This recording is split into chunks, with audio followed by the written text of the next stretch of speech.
मुळामध्ये भ्रष्टाचार कुणी केला हा म्हणायचा. ॲज अ माणूस म्हणून जो ॲप्लिकंट आहे त्यांनी केला म्हणायचा, एजंट आहे त्यांनी केला म्हणायचा, अधिकारी आहे त्यांनी केला म्हणायचा. भ्रष्टाचार सर्वांनीच केला, पण याच्यामध्ये सहभागी सर्व आहेत. म्हणून आपला खरोखरच आपला भ्रष्टाचार समाजामधून दूर करायचा असेल तो अगोदर स्वतःपासून दूर करा. स्वतः भ्रष्टाचार मुक्त राहण्याचा प्रयत्न करा. अवघड आहे, निश्चित अवघड आहे, पण इम्पॉसिबल नाही आहे. आता भ्रष्टाचार म्हणजे नेमकं काय? पैसे देणं आणि पैसे घेणं म्हणजे भ्रष्टाचार नाही आहे.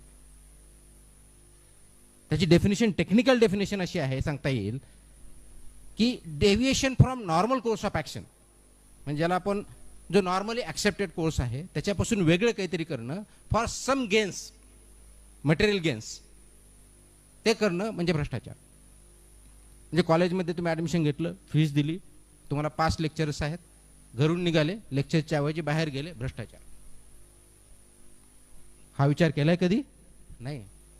मला वाटलं की लेक्चर चांगलाच नाही आहे, मला नाही जाऊ वाटलं, मी नाही जाणार. याला काय म्हणणार? मग लेक्चर चांगलं जर नाही आहे तर मॅनेजमेंट बोला की मला लेक्चरशिप जे टीचिंग करतायत ते योग्य प्रकारे शिकवत नाही, ते वेळेवर येत नाहीत, त्यांनी हे टॉपिक कव्हर केले नाहीत किंवा याच्यावरती डिस्कशन केलं नाही, तिथं नाही डिबेट करणार, पण त्याच्यावरती कमेंट मात्र आपण करणार.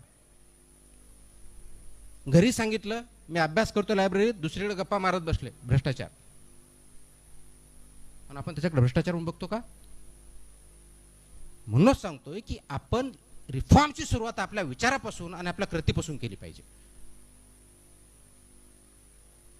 कारण समाज जो पण सुधारणार नाही तर तोपर्यंत समाजातले विभिन्न अंग, विभिन्न संस्था ह्या सुधारणार नाहीत. काय समाज म्हणजे काय? समाज म्हणजे तुम्ही, आम्ही आणि संस्था, याच्या व्यतिरिक्त काहीच नाही. जसं अरिस्टॉटल म्हणतात की human being is a social animal, म्हणजे माणूस हा सामाजिक प्राणी आहे. सामाजिक काय? कारण बाकीच्या प्राण्यांना बघितलं तर जो ब्रेन आहे तो तशा प्रकारचा नाही, आपला ब्रेन त्याप्रमाणे काम करतो. आणि याचं ज्वलंत उदाहरणामध्ये आपला ज्यावेळेस कोविड आला त्यावेळेस फक्त शासनाने आपल्याला एवढं सांगितलं होतं की क्वारंटाईन करा, घराच्या बाहेर जाऊ नका. तर घराच्या बाहेर न येऊ देण्यासाठी खूप मोठ्या प्रमाणात शासनाला कष्ट करावं लागत होते की उघडा. म्हणजे लिबर्टी काय असतं, समाजभिमुख प्राणी म्हणजे काय असतं हे त्या काळात आपल्याला कळलं.